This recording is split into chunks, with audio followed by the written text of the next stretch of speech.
Well, after each of the Whitecaps hitters had a run, an RBI, and got on base, they were back in West Michigan last night looking to take 3 games and sweep the Tin Caps out of the area, taking on out to Fifth Third Ballpark, getting action underway. Whitecaps in their festive 4th of July uniforms. It was scoreless in the second. Dixon Machado grounds into a double play. But Clay Jones comes home to score, makes it 1-0 Caps. Still in the second, Jason Krazan bounces one into right, brings in Dixon Machado. 2-0 Caps at that point. It was 3-1 in the fourth. Luis Castillo, he drives one into the left center field. Luis San comes around to score. Caps win it 4-2 the final, sweeping the Tin Caps out of West Michigan. And Trevor Bain and the Coke 0400 taking place down yesterday at Daytona Beach, Florida.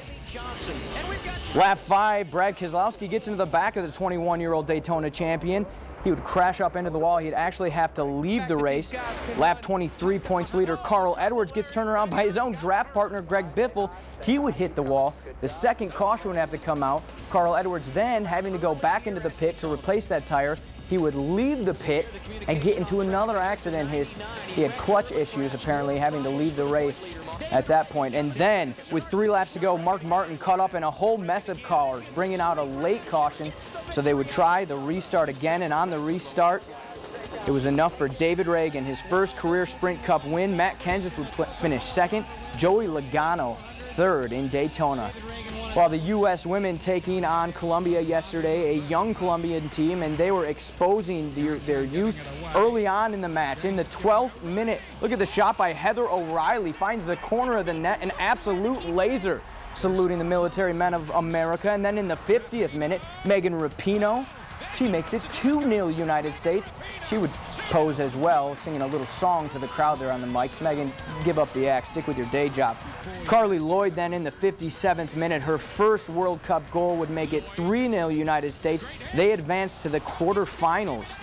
They'll take on Sweden on Tuesday. And the 2,000-mile 22-day Tour de France race kicking off. Alberto Contador signing in. Contador, of course, in the doping allegations. That would not matter much to him at all yesterday, though, in Stage 1. Stage 2 set to kick off today, but yesterday, look at this. A bystander is actually going to get in the way of the pack, causing a huge crash with just 5.5 miles to go. Take another look at it. The woman in yellow in the corner of the screen is going to knock into one of the bikers, and that would mess everybody up.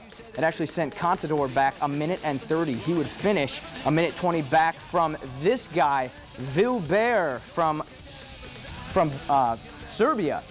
He would kiss his jersey and take the yellow jacket. Stage 1, he finished the 119-mile race in 4 hours, 41 minutes, and 31 seconds. Well, yesterday, Petra Kvitova became the youngest player since Maria Sharapova, her opponent, to win the Wimbledon Ladies Championship. She's just 21 years old. The battle took place on center court yesterday, and for Kvitova, her only ace came on match point. I guess it was really the only ace that would matter. Kvitova beats Sharapova 6-3, 6-4 to claim her first Wimbledon championship.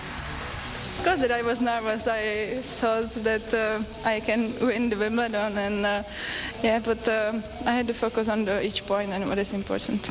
You know, unfortunately in tennis, unfortunately there's only one winner at the end of the day. I think that's what makes this tournament so special. So big congratulations on a wonderful victory. And a great matchup in the gentlemen's final taking place at 9 o'clock on NBC. Rafael Nadal, the #1 player in the world, will take on the #2 player in the world, Novak Djokovic.